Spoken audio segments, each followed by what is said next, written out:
السلام علیکم ناظرین، میں ہوں امانت گشکوری۔ آج کے ویلاگ میں بات کریں گے کہ چیف جسٹس پاکستان یحییٰ آفریدی سپریم کورٹ کے ججز کے وفد کے ہمراہ کن کن ممالک کا دورہ کریں گے اور کیا مقاصد ہیں ان کے دورے کے، اور ان کے دورے کے دوران قائم مقام چیف جسٹس کون ہوں گے۔ کیا جسٹس منصور علی شاہ کا خواب پورا ہونے جا رہا ہے، چونکہ وہ 26ویں آئینی ترمیم کے بعد چیف جسٹس پاکستان نہیں بن سکے تھے، تو کیا اب وہ چیف جسٹس پاکستان بننے جا رہے ہیں؟ تو اس سے متعلق آج کے ویلاگ میں بات کریں گے۔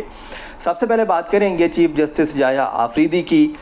جو کہ 22 اپریل سے 26 اپریل تک چین کا دورہ کرنے جا رہے ہیں، اور چین میں بین الاقوامی جوڈیشل کانفرنس ہو رہی ہے۔ SCO ممالک کے جو ممبران ہیں ان کے چیف جسٹس صاحبان جو ہیں وہ اس کانفرنس میں شرکت کریں گے، اور 22 سے 26 اپریل کے درمیان ہونے والی جوڈیشل کانفرنس میں چیف جسٹس پاکستان اپنے ہمراہ دیگر ججز کو بھی لے کر جا رہے ہیں۔ جسٹس امین الدین خان جو کہ سپریم کورٹ کے آئینی بینچ کے سربراہ ہیں، وہ بھی چیف جسٹس پاکستان کے ہمراہ جا رہے ہیں، اور اس کے علاوہ جسٹس شاہد وحید بھی چیف جسٹس پاکستان کے ہمراہ ہوں گے، اور اس کے علاوہ گوادر اور خیبر پختونخوا سے ایک ڈسٹرکٹ سیشن جج جو ہے وہ بھی اس وفد کا حصہ ہیں۔ تو یہ وفد وہاں پر کیا کرے گا؟ جوڈیشل کانفرنس جو ہے اس میں مختلف موضوعات ہیں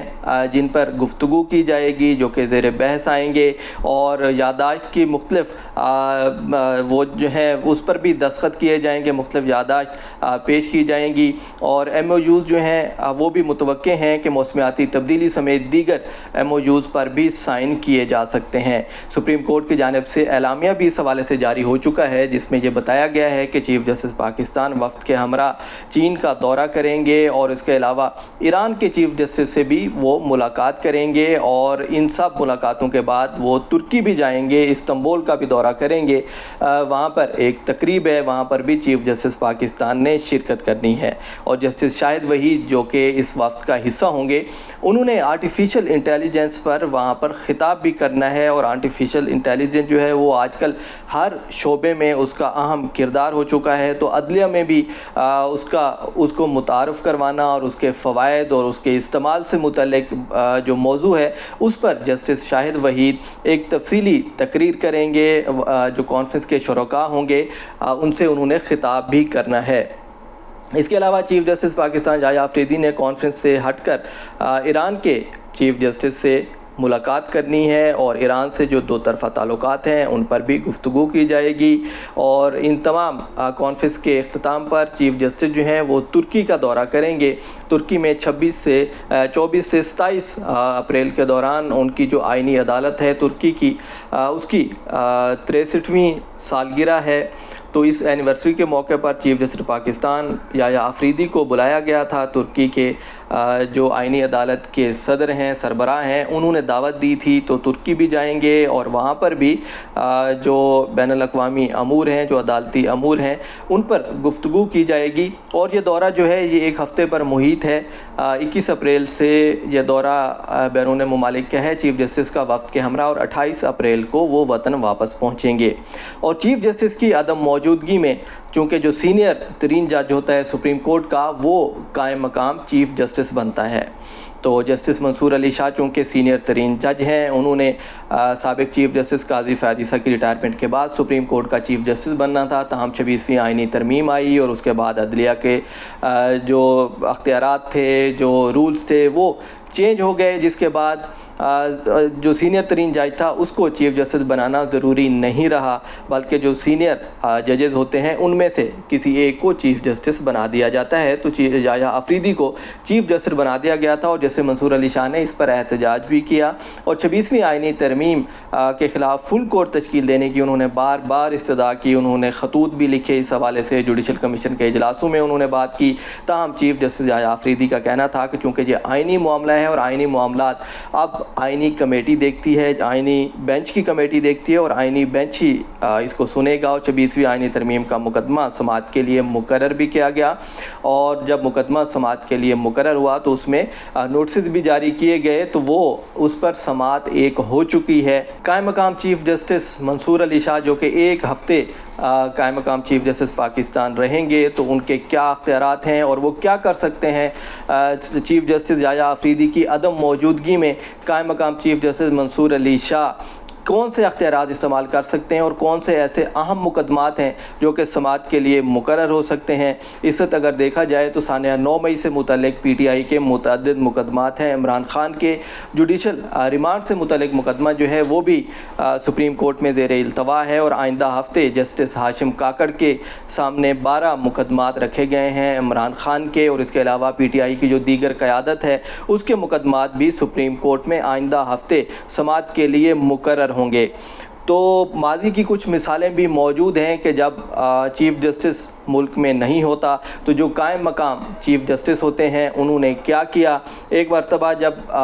چیف جسٹس گلزار احمد بیرون ملک دورے پر تھے تو قائم مقام چیف جسٹس بنے عمر عطا بندیال، اور جب وہ قائم مقام چیف جسٹس بنے تو جسٹس قاضی فیض عیسیٰ اس وقت سینئر جج بن گئے سپریم کورٹ کے، اور انہوں نے صحافیوں کے اغوا پر پی ٹی آئی کے دور میں جو نوٹسز ہو رہے تھے ایف آئی اے کے، اس پر ایک درخواست سنی اور آج کو نوٹس لیتے ہوئے اس درخواست کو سماعت کے لیے مقرر کرنے کا حکم دیا اور بینچ تشکیل دینے کا حکم نامہ بھی جاری کیا۔ تاہم جو قائم مقام چیف جسٹس سے عمر عطا بندیال، انہوں نے قاضی فیض عیسیٰ سے وہ کیس لے کر ایک 5 رکنی لارجر بینچ تشکیل دے دیا، اور اس کے بعد وہ 5 رکنی لارجر بینچ 3 رکنی بینچ میں تبدیل ہوا، اور 3 رکنی بینچ نے وہ کیس سنا تھا تو قاضی فیض عیسیٰ سے وہ مقدمہ واپس لے لیا گیا تھا۔ جسٹس سردار طارق مسعود بھی قائم مقام چیف جسٹس بنے تھے۔ جب چیف جسٹس قاضی فیض عیسیٰ بیرون ملک دورے پر گئے تو وہ قائم مقام چیف جسٹس بنے، اور جسٹس سردار طارق مسعود نے جو 9 مئی کے مقدمات تھے، توشہ خانہ سے متعلق جو مقدمات تھے وہ سماعت کے لیے مقرر کر دیے، اور ان میں پی ٹی آئی کو ریلیف بھی دیا اور ایک نوٹ بھی جاری کیا گیا جس میں توشہ خانہ سے متعلق کافی کچھ حقائق جو تھے وہ سپریم کورٹ نے اپنے اس حکم نامے میں لکھ دیے، اور ٹرائل کورٹ میں جو کیس چل رہا تھا اس میں کافی چیزیں جو ہیں وہ تبدیل ہو گئیں، کیونکہ سپریم کورٹ کے اس میں آبزرویشنز آ گئیں، سپریم کورٹ کے ریمارکس آ گئے۔ تو اب یہ سب کچھ دیکھتے ہوئے جسٹس منصور علی شاہ جو ہیں وہ قائم مقام چیف جسٹس ہوں گے، اور اگر وہ عمران خان کا مقدمہ سماعت کے لیے مقرر کر دیتے ہیں جسٹس ہاشم کاکڑ سے، وہ بینچ تبدیل کر کے اپنے سامنے اگر وہ مقدمہ لگا دیں تو پھر پی ٹی آئی کو ریلیف مل سکتا ہے، اور پی ٹی آئی کے سانحہ 9 مئی سے متعلق جتنے بھی مقدمات ہیں 35,000 سے زائد لوگوں کو نامزد کیا گیا ہے، وہ ملزم ہیں سانحہ 9 مئی میں جو توڑ پھوڑ کی گئی، جو آرمی کی انسٹالیشن پر حملے کیے گئے۔ تو آپ جسٹس منصور علی شاہ چاہیں تو وہ یہ مقدمات واپس لے سکتے ہیں، اور 9 مئی کے مقدمات مقرر بھی کیے جا سکتے ہیں جیسے منصور علی شاہ کے بینچ کے سامنے، اور جیسے منصور علی شاہ نے جو مخصوص نشستوں کے کیس کا فیصلہ دیا تھا اس پر بھی عمل درآمد نہیں ہوا، اور جسٹس منصور علی شاہ کے فیصلے کے خلاف نظر ثانی کی جو درخواست ہے وہ بھی دائر کی گئی۔ الیکشن کمیشن نے سپریم کورٹ میں نظر ثانی کی درخواست دائر کر سکتی ہے، اور جیسے منصور علی شاہ اگر چاہیں تو وہ مخصوص نشستوں کا مقدمہ بھی سماعت کے لیے مقرر ہو سکتا ہے۔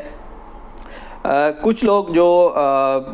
پی ٹی آئی کی جو قیادت ہے اور پی ٹی آئی کے جو کارکنان ہیں ان کو امیدیں ضرور ہوں گی کہ جیسے منصور علی شاہ کے لیے چونکہ انہوں نے آواز بھی اٹھائی اور 26ویں آئینی ترمیم کو پی ٹی آئی نے چیلنج کیا، عمران خان نے چیلنج کیا، تو اب وہ یہ ضرور چاہیں گے کہ جیسے منصور علی شاہ کوئی ایسا فیصلہ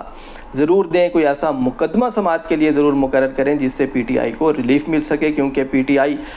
کی جو قیادت ہے وہ عدالتوں پر عدم اعتماد کر چکی ہے، اور جو مقدمات سماعت کے لیے مقرر ہوتے ہیں ان میں وکلاء پیش ہو کر جو ہے درخواستیں یا تو واپس لے لیتے ہیں یا پھر یہ کہتے ہیں کہ 26ویں آئینی ترمیم کا مقدمہ پہلے سماعت کے لیے مقرر کیا جائے، اور پریکٹس پروسیجر جو کمیٹی ہے اور جو اس کے فیصلے ہیں وہ تمام فیصلے واپس لیے جائیں، کیونکہ 26ویں آئینی ترمیم غیر آئینی ہے، پی ٹی آئی کا یہ موقف ہے۔ اور اب جسٹس منصور علی شاہ ان کا بھی چونکہ یہی موقف ہے کہ 26ویں آئینی ترمیم جو ہے اس پر پہلے فل کورٹ ہونا چاہیے، فل کورٹ تشکیل دیا جانا چاہیے، تاہم 26ویں آئینی ترمیم کے بعد اب وہ فل کورٹ اس طرح تشکیل نہیں دے پائیں گے، کیونکہ فل کورٹ اجلاس چیف جسٹس جایا آفریدی نے 2 روز قبل بلایا اور ایڈجرن کر دیا کہ جلد دوبارہ اجلاس بلایا جائے گا، اور چیف جسٹس جایا آفریدی نے بینچز کی تشکیل پر بھی فیصلے کر دیے ہیں، جو روسٹر ہے آئندہ ہفتے کا وہ بھی جاری کیا گیا ہے، اور کن بینچز میں کون سے مقدمات سماعت کے لیے مقرر ہوں گے یہ بھی چیف جسٹس نے تمام امور سر انجام دے دیے ہیں۔ جب وہ بیرون ملک ہوں گے تو ان کے پیچھے اگر عدالتی محاذ کھلتا ہے، کوئی اس طرح کے معاملات چلائے جاتے ہیں تو پھر ان کا انتظام بھی وہ کر کے گئے ہیں. تاہم اس حد تک ضرور قائم مقام چیف جسٹس منصور علی شاہ کو اختیارات حاصل ہوں گے کہ وہ مقدمات کسی بھی ٹائم ججز کمیٹی میں رکھ کر مقرر کر سکتے ہیں. کسی ایمرجنسی میں لگایا جا سکتا ہے. اہم نوعیت کے فوری نوعیت کے جو مقدمات ہیں وہ سنے جا سکتے ہیں, اور خصوصاً 9 مئی سے متعلق جو مقدمات چل رہے ہیں, اور عمران خان کے جتنے مقدمات ہیں 12 مقدمات ہیں عمران خان کے, جس میں ان کی ضمانت منسوخی کے کیس ہیں, ان کے جسمانی ریمانڈ کے لیے پنجاب حکومت نے اپیلیں دائر کر رکھی ہیں. چیف جسٹس جایا آفریدی نے بھی وہ مقدمات سنے لیکن ان پر فیصلہ نہیں کیا گیا, اور چند مقدمات جو ہیں جن میں زیادہ لوگ شامل ہیں سانحہ 9 مئی کے, ان کا ٹرائل 4 ماہ میں مکمل کرنے کا حکم جاری کر رکھا ہے چیف جسٹس جایا آفریدی نے. لیکن اب 9 مئی سے متعلق جو مقدمات ہیں وہ مقرر ہو سکتے ہیں, اور اس حد تک چیف جسٹس کی عدم موجودگی میں جو قائم مقام چیف جسٹس ہوں گے منصور علی شاہ, وہ ضرور اس طرح کے احکامات جاری کر سکتے ہیں. لیکن اس حوالے سے جو بھی مزید اپڈیٹ ہوگی کہ یہ ہفتہ کیسا گزرے گا, 21 اپریل سے 27 اپریل تک سپریم کورٹ میں کوئی بڑی اس میں ہیپننگز ہو سکتی ہیں, کوئی عدالتی محاذ پر ہمیں بڑی خبریں مل سکتی ہیں کہ جیسے منصور علی شاہ بطور قائم مقام چیف جسٹس کیا اقدامات کرتے ہیں, کون سے اہم مقدمات سماعت کے لیے مقرر کرتے ہیں, اور کیا پی ٹی آئی کو وہ ریلیف فراہم کریں گے یا نہیں. تو یہ آئندہ ہفتے تمام چیزیں سامنے آئیں گی, اور اس سے متعلق مزید جو اپڈیٹ ہوگی اسے بھی آپ کو انشاءاللہ ضرور آگاہ کریں گے. تب تک کے لیے اجازت دیجیے, اللہ حافظ.